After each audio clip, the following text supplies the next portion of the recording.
Assalamualaikum warahmatullahi wabarakatuh. Alhamdulillah, nusalli wa nusallim ala rasulillah. Kaum muslimin, kaum muslimat, azani Allah wa iyyakum. Dalam durus yang disampaikan oleh Syekh Uthman Al-Khamis hafizahullah ta'ala dalam daurah ini adalah terkait dengan sifat-sifat ad-da'iyah atau sifat-sifat para da'i.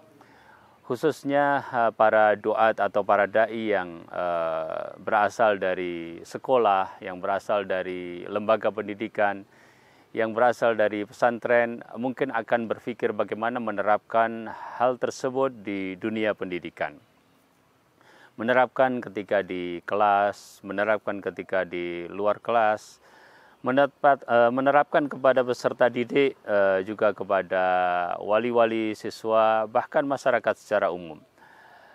Di antara sifat tersebut kita mendapatkan pelajaran yang berharga terkait dengan ar-rifqu was-sabru. Ya. Ar-rifqu adalah sifat lembut. Kita tahu bahwasanya kelembutan akan menambahkan sesuatu itu menjadi lebih indah, dan apabila tidak ada kelembutan maka sesuatu itu menjadi semakin kering, semakin tidak nikmat, semakin tidak nyaman. Yang kedua adalah sifat sabar, dan kesabaran adalah salah satu di antara kunci terbesar kesuksesan para nabi.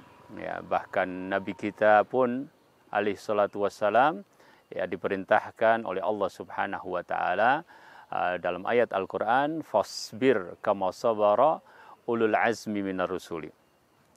Khususnya di dunia pembelajaran, kita juga sangat membutuhkan dua sifat ini sebagai seorang guru, sebagai seorang ustadz, dan terus berupaya untuk meningkatkan. Di antara sifat rifku atau kelembutan Nabi Shallallahu Alaihi Wasallam yang dirasakan langsung kalau di dunia sekarang adalah oleh peserta didik adalah seorang badui yang datang ke masjid. Ya. Hari ini kalau kita mendapatkan di antara peserta didik mungkin melakukan hal yang sama atau serupa, tentu kita akan terpancing untuk mungkin melakukan sesuatu yang menganggapnya sebagai sebuah pelanggaran atau sesuatu yang di luar adab. Ya. Tapi betapa Nabi Shallallahu Alaihi Wasallam menunjukkan kepada kita ternyata untuk mengajarkan dengan rifku butuh ya, sebuah sikap yang benar-benar ditumbuhkan, sehingga para sahabat yang saat itu sempat akan marah pun kemudian mengetahui ternyata hikmah di balik kelembutan Nabi Shallallahu Alaihi Wasallam kepada badui tersebut sangat berkesan kepada peserta didik. Dalam hal ini adalah seorang badui yang datang kepada Nabi Shallallahu Alaihi Wasallam. Kemudian yang kedua, sikap sabar. Ya, Syekh Uthman Al-Khamis hafizahullah ta'ala membawakan satu kisah, ya, satu kisah tentang dua orang yang kebetulan berada di dalam satu asrama. Ya. Satunya adalah seorang yang Sunni, ya, dan satunya adalah seorang yang bermadhab menyimpang, ya, Syi'i. Ya. Keduanya saat itu mendengar tentang berita bahwasanya Syekh bin Baz rahimahullahu ta'ala akan datang ke sebuah tempat di sana. Temannya yang Sunni ini bukan seorang yang tahu tentang agama secara mendalam, bukan juga seorang da'i, ya. Tapi dia bilang kepada temannya, hari ini kita akan kedatangan Syekh bin Baz, ayo kita pergi ke majelisnya. Ya.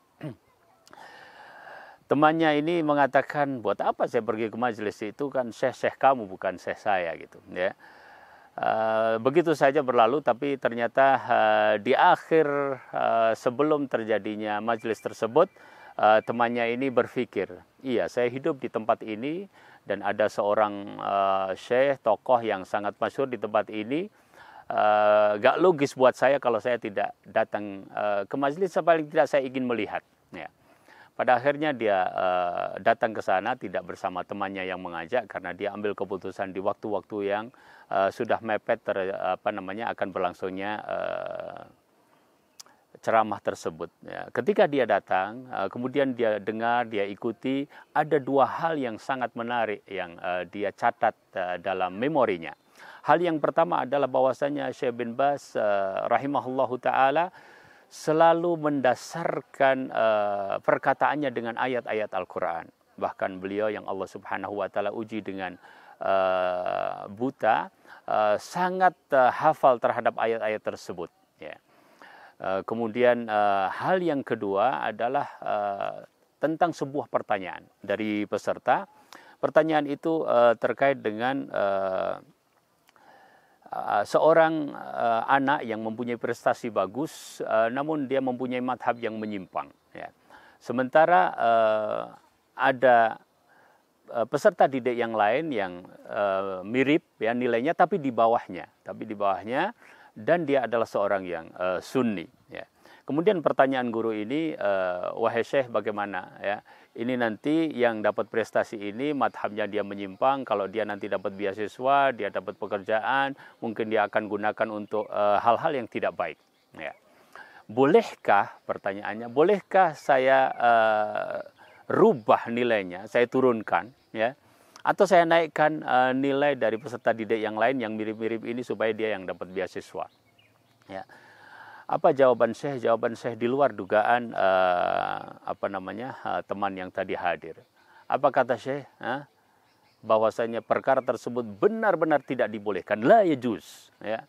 Bahwa itu adalah perkara yang bertentangan dengan keadilan. Wala yajrimannakum syana'anu qaumin ala alla ta'dilu i'dilu huwa aqrabu littaqwa. Tidak boleh engkau melakukan demikian, dan berikanlah nasihat kepada peserta didik yang sunni, yang benar, untuk lebih semangat, tapi engkau merubah nilainya tidak boleh. Ya.